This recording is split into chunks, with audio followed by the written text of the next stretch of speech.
लोकांनी घड्याळालाच मतदान का करावं? ना सर्वांना माहिती आहे की आपले उपमुख्यमंत्री अजितदादा पवार यांचं ब्रीदवाक्य आहे, काम करत आलो काम करत राहू. ही निवडणूक नेमकी तुम्ही कुठल्या पदासाठी इच्छुक आहात आणि का? आता तुम्हाला सगळ्यांना माहिती आहे की आपल्या आगामी येणाऱ्या खेड तालुक्या म्हाळुंगे गणातून पंचायत समितीसाठी मी अधिकृत उमेदवार म्हणून आहे राष्ट्रवादी काँग्रेस. राष्ट्रवादी काँग्रेसकडून. तुम्ही आतापर्यंत काय काय केलेली कामं आहेत? कारण पॉडकास्टचं नावच आहे कामाचं बोला. लहान मुलांसाठी खेळायला क्रीडा संकुलाची सोय झाली, शिवस्मारक देखील आमच्या याच्यामध्ये बनलं गेलं. राष्ट्रवादी काँग्रेस पार्टीच्या इच्छुक उमेदवार अश्विनीताई सोमनाथ तरस आज आपल्यासोबत.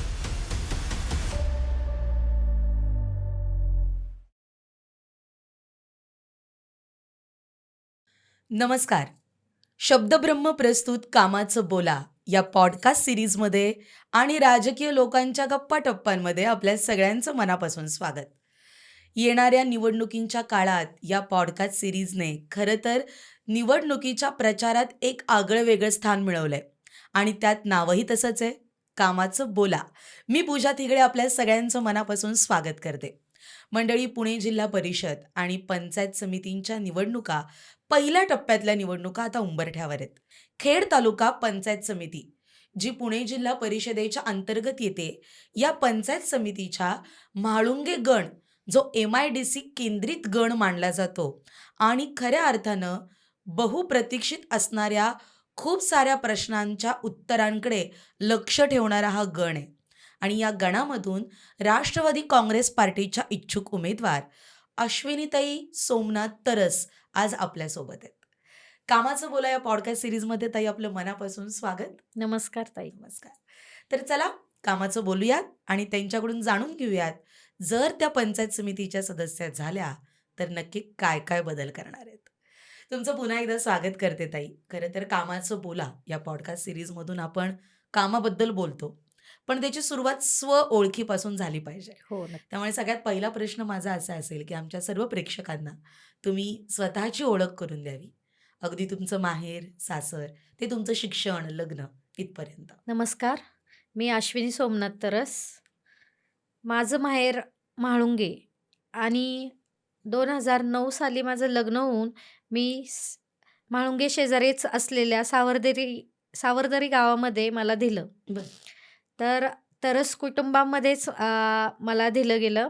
तरस कुटुंब हे ॲक्च्युली आमचं जुनं रिलेशन आहे. माझी आत्या तरसांनाच दिलेली होती. बरं. माझं एज्युकेशन BSc झालंय DY पाटील कॉलेजमधून. अच्छा, तुम्ही BSc झालेला आहात आणि आता या शिक्षणाचा उपयोग तुम्हाला पुढच्या काळामध्ये होईल असं तुम्हाला हो. वाटतंय. शिक्षणाबरोबरच तुमचं बालपण कुठे गेलं? माझं बालपण तसं पाहायला गेलं तर 1ली ते 10वी मी आकुर्डीमध्ये झालंय. अच्छा, शिक्षण. हां, राहिलेलं बाकीचं शिक्षण म्हाळुंग्यामध्ये झालंय. बरं. सुट्टीला मी नेहमीच म्हाळुंगे गावामध्ये असायची, त्यामुळे आजोळ असल्यामुळं तिथे सगळं पूर्ण बालपण तिकडे गेलं. बालपण म्हाळुंग्यात गेलं असं म्हणजे असं म्हणता येईल. म्हणायला हरकत नाही की माहेर आणि सासर हे हो. दोन्ही पण म्हाळुंग्यातच आहे. हो. वा. आणि आता या माध्यमातून खरं तर आम्हाला तुमच्याबद्दल अजून काही जर पर्सनली जाणून घ्यायचं म्हटलं, आता राजकारणात तुम्ही उतरताय. हं. माहेर, सासर दोन्ही पण म्हाळुंगे आणि त्याच गणातून तुम्ही आता इच्छुक आहात. हं. पण घरामध्ये राजकीय वारसा असा कोणाला आहे का, माहेरी किंवा सासरी, की ज्यामुळे तुम्हाला राजकारणात यावंसं वाटतंय? माझ्या म्हाळुंगे कुटुंबाला पहिल्यापासूनच समाजकारणाची आवड आहे. समाजसेवेमध्ये आमचं कुटुंब नेहमी अग्रेसर असतं. श्रीपती बाबांच्या सेवेमध्ये अनेकदा माझं कुटुंब अग्रेसर आहे. बरं. माझे आजोबा, आजी यांच्यासोबत मी अनेकदा आमच्या गावामध्ये असलेल्या समाजसेवेच्या कामांमध्ये मी सहभागी झालेली आहे. म्हणजे अनेक कामे म्हाळुंकर परिवार, हो, म्हाळुंग्याचा. हो. अनेकदा बरीचशी अ, सेवा स्वतः केलेली आहे आजी-आजोबांसोबत लहान वयातच. त्यामुळं ती आवड मला लहानपणापासूनच होती. लग्नानंतर तरस कुटुंबामध्ये देखील समाजकारणाचा वारसा आहे. माझ्या आज्या-सासऱ्यांच्या आई बरं. त्यावेळेस सरपंच होत्या. बरं. तर म्हाळुंग्याच्या? सावरदरीच्या. सावरदरीच्या. बरं. हां, हां. तर त्यामुळं समाजकारणाचा वारसा आणि समाजसेवेची आवड पहिल्यापासूनच आहे. आणि अ, महिलांना तेव्हापासून तुमच्या घरामध्ये हो, राजकारणात स्वातंत्र्य आहे. हो. क्या बात है! आत्ता 2020 साली झालेल्या इलेक्शनमध्ये माझे दीर भरत तरस हे बरं, सरपंच होते बरं, आणि त्यांच्या पदावर असताना सावरदरी गावचा जो कायापालट झालाय तो अतिशय उल्लेखनीय आहे. बरं. आणि आता त्यांच्याच वारसाने तुम्ही पुढे पुढे जात आहोत. तालुका पंचायत समितीसाठी तसेच उद्योग व्यवसायाच्या माध्यमातून माझे मिस्टर, माझे पती सोमनाथ शांताराम तरस हे देखील अनेकदा समाजसेवेमध्ये असतात. त्यांना देखील समाजसेवेची खूप आवड आहे. बरं. कुठल्याही प्रकारचं पद किंवा काही नसताना ते स्वखर्चातून अनेकदा लोकांच्या उपयोगी कसं पडता येईल यामध्ये भर देतात. खरं तर याच प्रश्नाकडे मी येणार होते, हं, की आपण जेव्हा राजकारणात येतो, तेव्हा समाजकारणीच्या कारणाने येतो. म्हणजे मला समाजसेवा करायची या हं. कारणाने येतो. पण या समाजसेवेची आवड नेमकी कधी निर्माण झाली? असा काही एखादा प्रसंग, एखादी घटना किंवा असा काही वारसा त्या माध्यमातून ही आवड निर्माण झाली? सेवेची आवड जन्मताच माझ्यामध्ये होती. मला बरं, नेहमीच कुणाला ना कोणाला हेल्प करावी असं वाटायचं. बरं. पण लग्नाच्या आधी तसं पाहायला गेलं तर परिस्थिती सगळ्यांची नाजूकच होती. हं, अगदी शून्यातून वर आलोय असं कुटुंब आहे आमचं. हं, हं, आता जसे परिस्थिती सुधारली आहे हं, तसं आपण काहीतरी समाजाचं देणं लागतो, हं. ही भावना पहिल्यापासूनच मनात आहे. आता राजकारणात प्रवेश करायचा हे आमचं अचानक ठरलं. पण त्याआधी मी माझ्या मिस्टरांना म्हणायची, "आपल्या हातून असं काहीतरी कार्य करायचंय आपल्याला, की आपण मरावे परी कीर्तिरूपी उरावे." क्या बात है! असं घडलं पाहिजे. एकतरी हॉस्पिटल किंवा एकतरी शाळा आपण अशी बांधायची, की जिथे समाजासाठी ती फ्री असेल. हे माझं स्वप्न होतं. आणि म्हणजे या काही न स्वप्नातूनच करता आलं तरी म्हणजे ही माझी खूपच इच्छा होती मनातून. मी त्यांना बऱ्याचदा बोलून पण दाखवली होती. आपल्या आता पूर्ण सेटल झालंय सगळं. आपण समाजाच्या इथून पुढं काही ना काही करत राहायचं, असं आमचं ठरलेलं पण होतं. पण हा योग जुळून आला देवाच्या कृपेने. येस आणि त्याला आता राजकारणाचा एक टच त्या टच निमित्तानं मिळाला. मिळणार हं. आहे.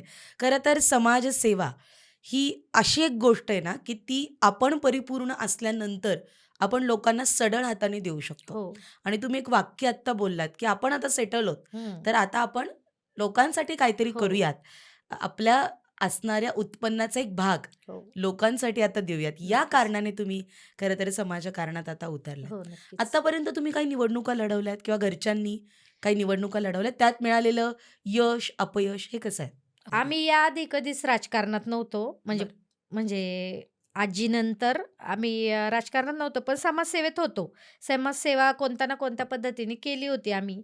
पण म्हणजे बिझनेस वगैरे याकडेच मुलांचं लक्ष होतं. म्हणजे ह्या दोघा भावांचं सेटल होण्याकडे लक्ष होतं. हं, जसं व्यवस्थित सगळं झालं, मग माणसाला काहीतरी असं आपण काहीतरी समाजाचं देणं लागतो, हे हं. करूच वाटतं. मग त्यासाठी जेव्हा भाऊजींनी सरपंचकीला उभं राहायचं ठरवलं, एकदम छान प्रतिसाद होता आमच्या गावकऱ्यांचा, सगळ्यांचा. सगळ्या ग्रामस्थांनी आम्हाला खूप चांगला पाठिंबा दिला आणि जेव्हा ते स्वतः सरपंच झाले, आमच्या ग्रामदैवत अ, गोंधळजाई मातेचं मंदिर बरं, पहिल्यांदा म्हणजे आमचं पहिलं काम होतं, की मंदिराचा जीर्णोद्धार करायचा. बरं. देवीच्या कृपेने आम्हाला म्हणजे नाही का कसलीच कमी नाही तिच्या हं, याने तिला आम्ही एवढं छान म्हणजे सगळ्या ग्रामस्थांनी मिळून आम्ही एकट्याने नाही म्हणता यायचं. हं. आमच्या सगळ्या ग्रामस्थांनी, आजूबाजूच्या गावच्या लोकांनी सुद्धा सढळ हाताने मंदिर बांधायला मदत केली आम्हाला.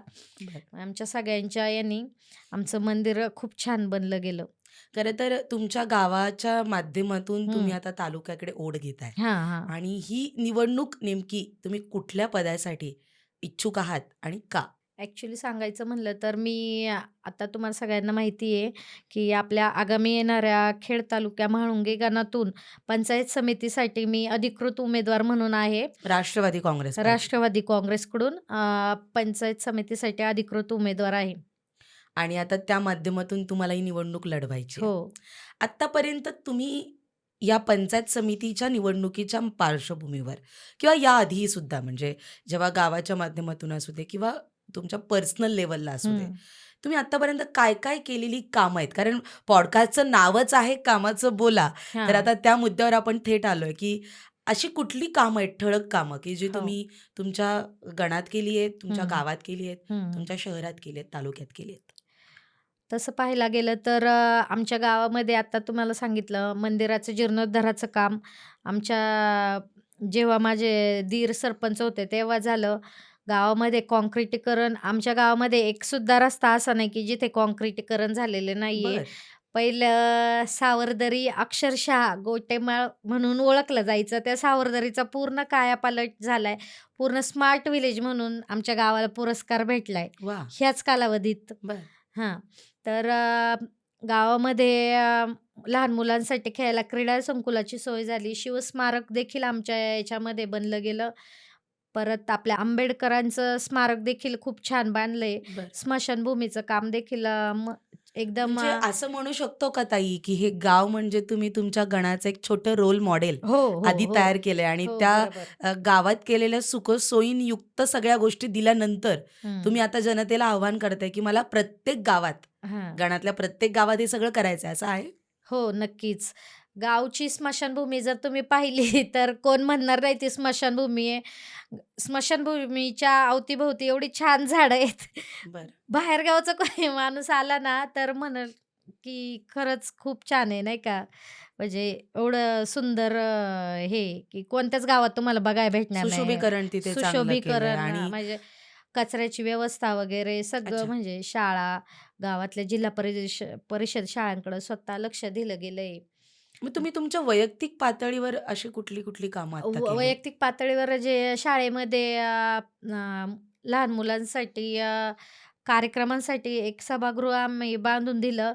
त्यात अगदी म्हणजे स्वतःचं नावसुद्धा माझ्या मिस्टरांनी दिलं नाही, की मी बांधले. आता हं. तुम्ही तर पाहता बऱ्याचदा कामं जिथं केली जातात, अक्षरशः त्याला नाव एखादं देण्याची एक पद्धत टॉयलेट आहे. जरी बांधलं, तरी तिथं नाव दिलं जातं. हे तुम्ही स्वखर्चातून केलंय? हो, स्वखर्चातून केलंय. पण त्यांची कामाची पद्धत अशी आहे, की म्हणजे आपण जरी केलं तरी त्याचा डांगोरा पिटवायचा नाही. बरं. अ, फक्त करण्याला महत्त्व देतात ते.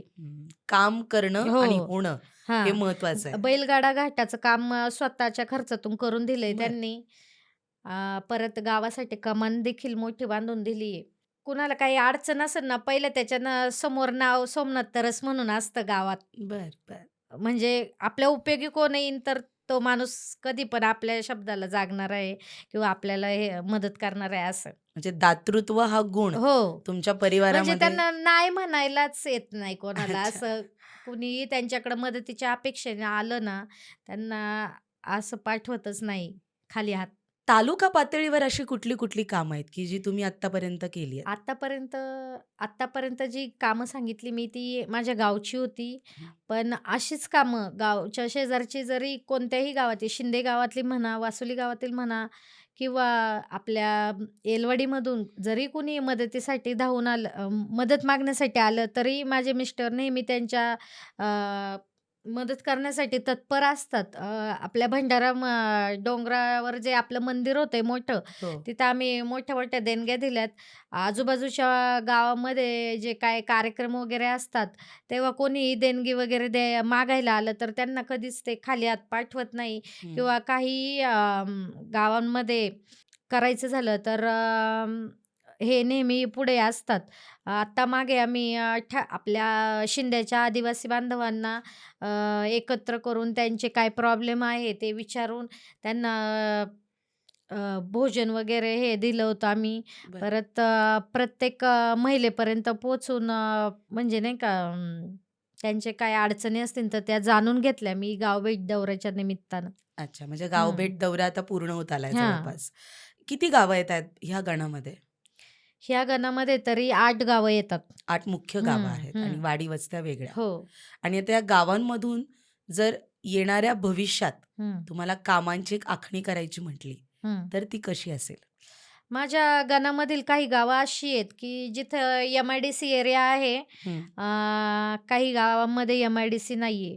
तर ज्या खरं तर मी ठिकाणी तुम्हाला थोडं ब्रेक करून माझ्या सगळ्या प्रेक्षकांना सांगू इच्छिते, की चाकण एम-आय-डी-सी यातला म्हाळुंगे हा परिसर असा आहे, की जिथे रोजगार निर्मितीचे मोठे-मोठे हब आहेत हो, आणि तुमचा गण हा पूर्ण एम-आय-डी-सी व्यापित हो. असा असणारा गण आहे. खरं तर हं.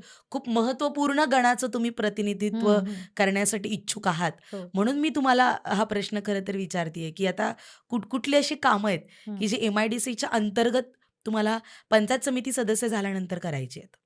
अ, माझ्या सावरदरी गावाला लागूनच एम-आय-डी-सी आहे. बरं. त्याचा फायदा माझ्या सावरदरी, म्हाळुंगे आणि खालुंबरेकरांना तर होतच होतोय. हं, पण यापासून जी गावं वंचित आहेत, जसे शिंद झालं, वासुली झालं, सांगुर्डी, कानेवाडी हं, या गावांकडं एम-आय-डी-सीचा काहीच फायदा नाहीये हं, किंवा तिथपर्यंत एम-आय-डी-सी पोहोचली नाहीये. हं.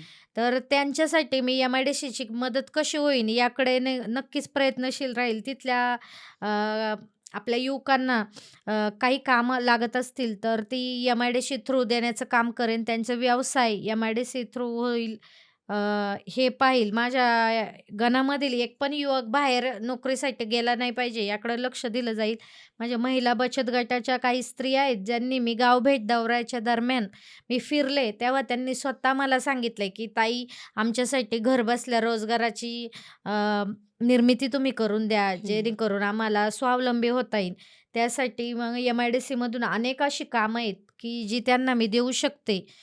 ह्या गोष्टीची मी फक्त हमी नाही देणार, तर त्यांना मी निवडून आल्यानंतर नक्कीच करून दाखवीन. क्या बात है! मला हेच अपेक्षित आहे. हं, खरं तर कामाचं बोला ही पॉडकास्टच याच्यासाठी सुरू केली गेली आहे, की नक्की मुद्द्याचं बोला आता. हं, आपण सगळ्या गोष्टी खरं तर वारंवार विरोधात असणाऱ्या व्यक्तीबद्दल किंवा प्रचारात विरोधी पक्षाबद्दल आपण बऱ्याचशा गोष्टी बोलतो. हं. पण स्थानिक पातळीवर प्रश्न मात्र वेगळे असतात हो, आणि त्यावर बोललं गेलं, की तिथल्या लोकांना खऱ्या अर्थानं न्याय मिळेल. बरं. आता खूप महत्त्वाचा प्रश्न या सीरीजमधला मी तुम्हाला विचारते आहे, की खेड तालुका पंचायत समिती म्हाळुंगे गणासाठी तुम्ही इच्छुक आहात हं. राष्ट्रवादी काँग्रेस पार्टीकडून. येस. घड्याळ या चिन्हावर तुम्ही निवडणूक लढवणार आहात.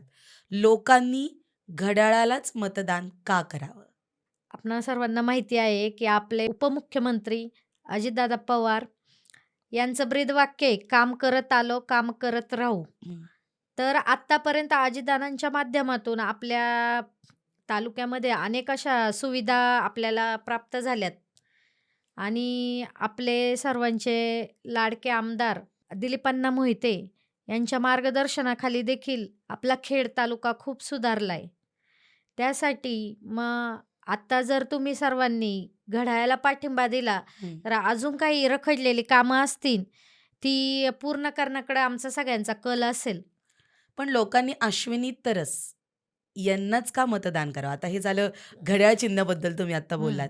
पण स्पेसिफिक अश्विनी तरस यांनाच लोकांनी का मतदान करावं? लोकांसमोर अश्विनी तरस हे नाव आलं, की सावरदरी गाव हं, आणि अश्विनी म्हणजे फक्त आश्वासन नाही, हं, तर ते आश्वासन पूर्ण करणे हं. हेच तिचं ध्येय आहे. हे गोष्ट पहिली आली पाहिजे, हे मला लोकांना दाखवून द्यायचंय, बरं. की ही फक्त आश्वासनच नाही देत, तर हिने जे सांगितलंय ते करून दाखवलंय. हे तुम्हाला करून हो, दाखवायचं आहे. करून म्हणून दाखवायचंय. लोकांनी तुम्हाला मतदान हां. करावं. अजून एक मुद्दा असा आहे, की माझं तरस कुटुंब खूप दिवसापासून समाजकारणाच्या माध्यमातून, उद्योग व्यवसायाच्या माध्यमातून अनेकदा समाजकार्य करत आलंय. हं, हं. त्यामुळं माझ्या तरस कुटुंबाला पहिल्यापासूनच समाजकार्याची आवड आहे आणि वेळ पडली तर ज्या ठिकाणी गरज लागेल तिथे पदरचा खर्च करून सुविधा देण्याची आमची तयारी आहे. त्यामुळं तुम्ही जर आम्हाला संधी दिली, तर आम्ही त्या संधीचं सोनं नक्कीच करू हं, हं. आणि मी स्वतः एक उच्च शिक्षित उमेदवार म्हणून आज तुमच्यासमोर उभी आहे. बरोबर. नवी विकास घड्याळ जरी तेच असलं, तरी नवी विकासाची नवी दिशा आपल्याकडं आहे.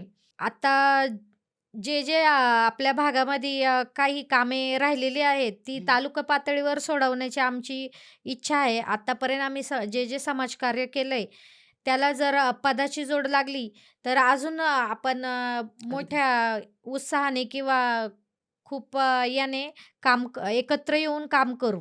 पदाची जोड ही खूप महत्वाची आहे. कारण हं. पद हे निधी घेऊन येतं हो, आणि नक्कीच. तालुका पातळीवर मिळणारा निधी आणि आपल्या गणासाठी वापरला जाणारा निधी हा राज्यातून जिल्ह्यापर्यंत आणि हं, जिल्ह्यातून तालुका पातळीवर येत असतो. हं. पण पद खूप महत्वाचं हो. आहे आणि पदाला जोडून येणारा निधी आणि त्याचा केला गेलेला वापर आणि तुम्ही स्वतः सांगितलं, की मी खूप उच्च शिक्षित आहे. तुम्ही एक दातृत्ववान असणाऱ्या तरस कुटुंबातील एक उमेदवार आहात हं. आणि त्यामुळे तुम्ही आधी केलंय आणि आता अजून खूप काही करायचं आहे. या करायचंय. माध्यमातून लोकांनी तुम्हाला मतदान हं, करावं. हं, थोडक्यात हं, अशी हं. तुमची इच्छा आहे. हं. अश्विनीताई खरं तर आपल्याबरोबर कामाचं बोलतायत. पण आता कामाचं बोलूया या सीरीजमधला अत्यंत महत्त्वाचा प्रश्न आपण त्यांना विचारूयात, की जेव्हा तुम्ही पंचायत समितीच्या या संपूर्ण निवडणुकीत जिंकाल, तेव्हा अशी महत्त्वपूर्ण 5 कामं कुठली असतील, की जी तुम्ही तुमच्या गणामध्ये कराल? जेव्हा मी ह्या पंचायत समितीच्या निवडणुकामध्ये जिंकेल, तेव्हा माझ्या गणातील लोकांनी माझ्यावर खूप विश्वास दाखवून मला निवडून दिलेला असेल.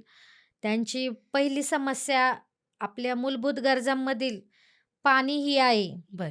ही गोष्ट अक्षरशः मी जेव्हा गावभेट दौऱ्यादरम्यान फिरले, तेव्हा मला अक्षरशः लाजिरवाणी वाटली, की आपल्या परिसरामध्ये एम-आय-डी-सी एरिया आहे ना, आपल्या परिसरातल्या काही लोकांना अजूनही पाणीपुरवठा हं. 8-8, 10-10 दिवस होत नाहीये. अरे बापरे! ही गोष्ट खूपच लाजिरवाणी कुठंच ऐकली नव्हती मी. तुम्ही कारण प्रत्यक्ष डोळ्यांनी मी पाहिली. डोळ्यांनी पाहिली आणि मला खरंच खूप वाईट वाटलं. मी पहिल्यांदा जेव्हा निवडून येईन त्यावर नक्कीच काम करील. म्हणजे पहिला प्रश्न तुम्ही हो, मार्गी लावाल तो पाण्याचा. पाण्याचा. दुसरा? दुसरा प्रश्न आपले बरेचसे असे उच्च शिक्षित आपले युवक आहेत, हं, की ज्यांना उद्योग व्यवसायासाठी इकडे-तिकडे फिरावं लागतंय. हं. तर नोकरी शोधाव्या लागतात. आपल्या एम-आय-डी-सी आणि आमचे काही गावं अशी पण आहेत, तिकडं एम-आय-डी-सीचा काही संबंध नाहीये. मग हं. तिथले युवकांना आपल्या एम-आय-डी-सीमधून उद्योग व्यवसाय कसे भेटतील पण याकडं मी स्थानिकांना लक्ष नोकऱ्या मिळाल्या पाहिजेत याबाबतीत हो. तुमचं काय मत आहे? स्थानिकांना नक्कीच नोकऱ्या मिळायला पाहिजे. आपल्या स्थानिक लोकांच्या जमिनी घेऊन जर कंपनीवाले इथं आपल्या इथं येऊन बाहेरच्या लोकांना नोकऱ्या देतात, मग आपल्या पोरांनी काय करायचं? अगदी बरोबर आहे. मग त्यांच्यासाठी नक्कीच मी म्हणजे लढेल दुसरा मुद्दा आणि तुमचा हा असणार आहे, की हो. स्थानिकांना रोजगार. हां. आणि याआधी पण माझे मिस्टरसुद्धा त्यासाठी लढलेले आहेत, मग की तोच लढा हो. आता पूर्ण पुढे चालू हां. ठेवायचा आहे. तिसरा मुद्दा काय असेल?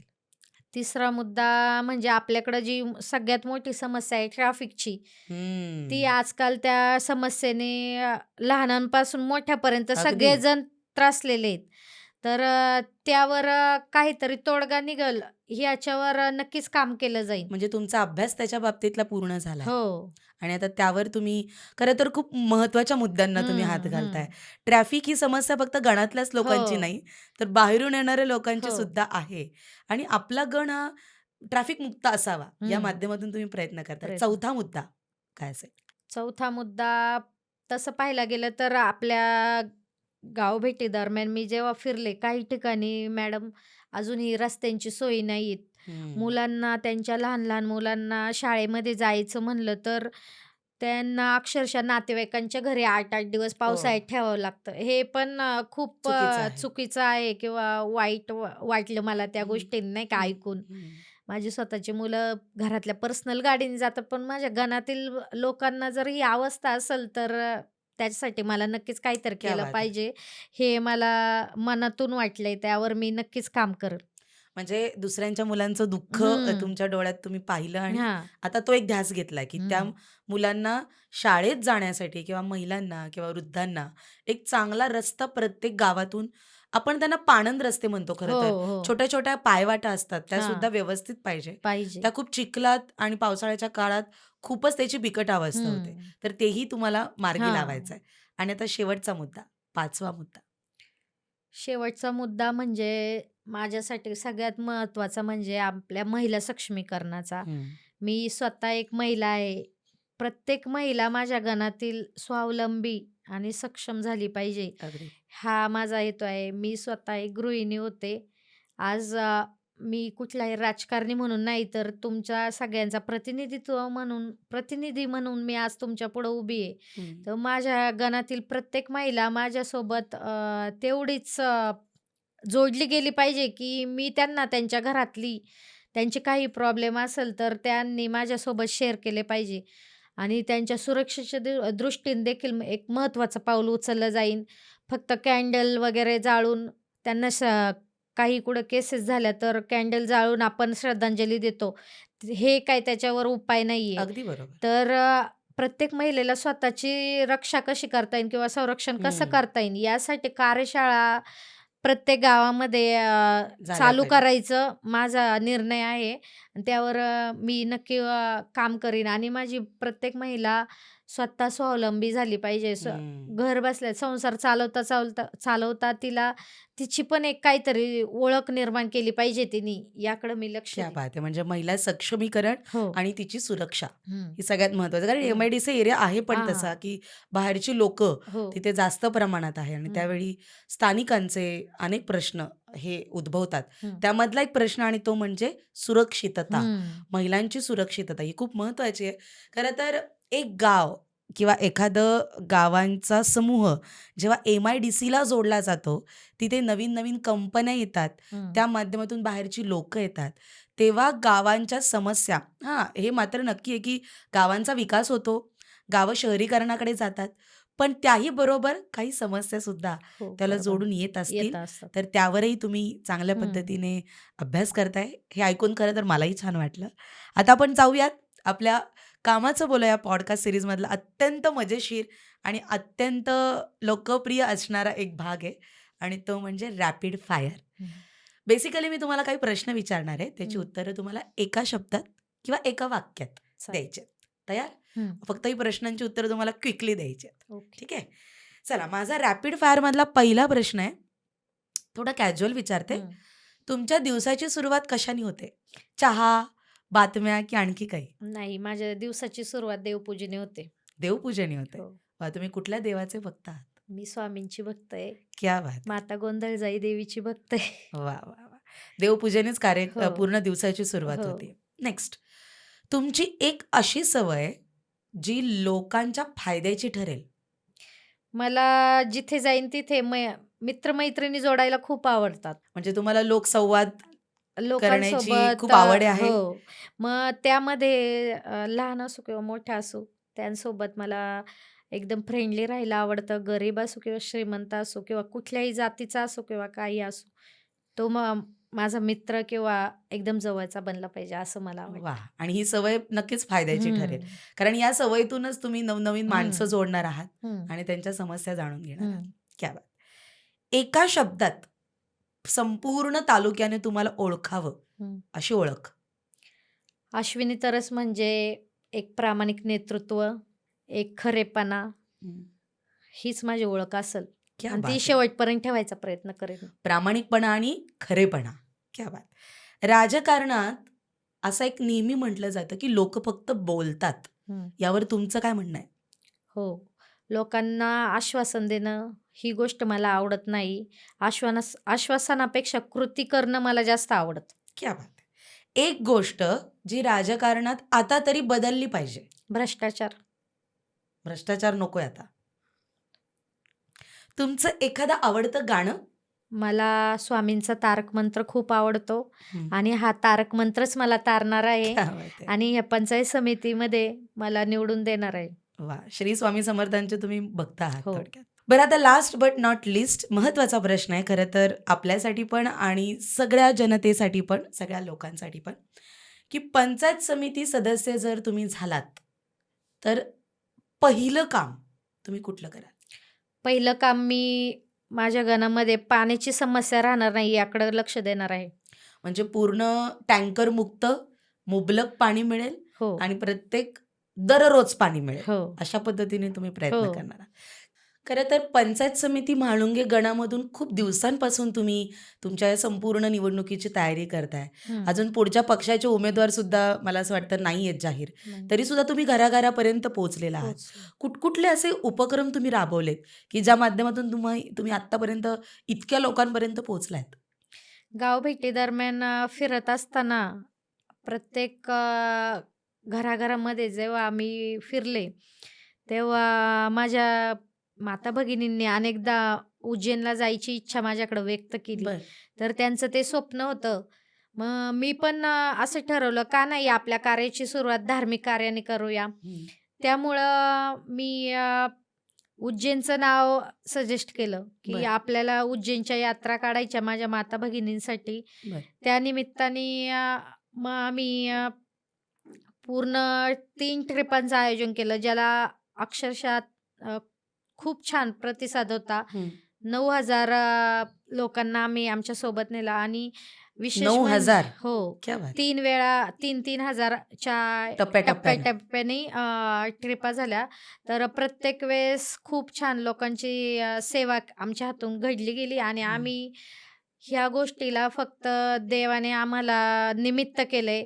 ते महाकालनी त्यांना बोलवलं होतं. अगदी बरोबर. आणि ते करताना जे माझ्या महिला भगिनींच्या चेहऱ्यावर आनंद होता, ते पाहून मला अतिशय समाधान वाटलं हं. आणि हे एक त्यांच्या आत्मसन्मानाच्या दृष्टीने महत्त्वाचं पाऊल होतं. अगदी. आणि उज्जैनची यात्रा म्हणजे ही फक्त यात्रा नव्हती, तर त्या यात्रेचं विशेष म्हणजे हे होतं, की त्यामध्ये कुठल्याही प्रकारचा जातीवाद नव्हता, हं, हं. पक्षपात नव्हता हं, हं. किंवा राजकारण नव्हतं. तिथे हं. प्रत्येक समाजाचा माझा प्रत्येक घटक त्या यात्रेमध्ये अतिशय अ, तल्लीन होऊन तल्लीन देवभक्तीत. होऊन क्या बात है! इन्व्हॉल्व झाला होता. आणि त्यात मी खरंच स्वतःला देवाचं ऋणी मानते, की देवानी लोकांना यात्रा घडवण्यासाठी आम्हाला निमित्त केलं. क्या बात है! आज आपल्यासोबत होत्या अश्विनी तरस, पंचायत समिती खेड तालुक्याच्या म्हाळुंगे गणातल्या त्या उमेदवार आहेत. राष्ट्रवादी काँग्रेस पार्टीच्या अधिकृत उमेदवार आहेत आणि आता येणाऱ्या निवडणुकीसाठी तुम्हाला आता त्या जाता-जाता आव्हान करतील. ताई, काय असेल ते आव्हान? मी अश्विनी सोमनाथ तरस.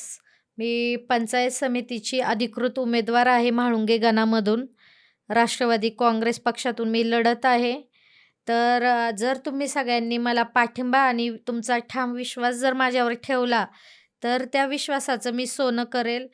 तुम्ही तुमच्या सेवेची एकदा मला संधी देऊन बघा. त्या संधीचं सोनं केल्याशिवाय मी आणि माझा परिवार राहणार नाही. तुम्ही आमच्यावर ठेवलेल्या विश्वासाचं आम्ही आयुष्यभर ऋणी राहू आणि तुम्ही जे मतरूपी आशीर्वाद आम्हाला देणार आहे, त्या आशीर्वादाचं कायम मी सोनं करेल आणि एवढं बोलून मी थांबते. क्या बात धन्यवाद. है! एक भावनिक संवाद आणि एक भावनिक हाक अश्विनीताईंनी तुम्हाला दिलेली आहे आणि मला त्या माध्यमातून खात्री वाटते, या पॉडकास्टच्या माध्यमातून तुम्ही लोकांपर्यंत पोहोचाल हं. आणि कामाचं बोलाल आणि कामाचं कराल सुद्धा. हो. हीच अपेक्षा आम्हा सगळ्यांकडून तुम्हाला शुभेच्छा आहेत. येणाऱ्या आगामी राजकीय वाटचालीसाठी शब्दब्रह्मकडून आणि कामाचं बोला या पॉडकास्ट सीरीजकडून तुम्हाला खूप साऱ्या शुभेच्छा. धन्यवाद. पुन्हा भेटूयात अशाच एका कॅन्डिडेटसोबत, अशाच एका इच्छुक उमेदवारासोबत. तोपर्यंत सबस्क्राईब करा शब्दब्रह्म एंटरटेनमेंट चॅनल, लाईक करा, आवडलं तर शेअर नक्की करा. आणि हो, नवीन पॉडकास्ट पाहण्यासाठी बेल आयकॉन दाबायला विसरू नका. आजपुरतं इतकंच. पुन्हा भेटूयात. धन्यवाद.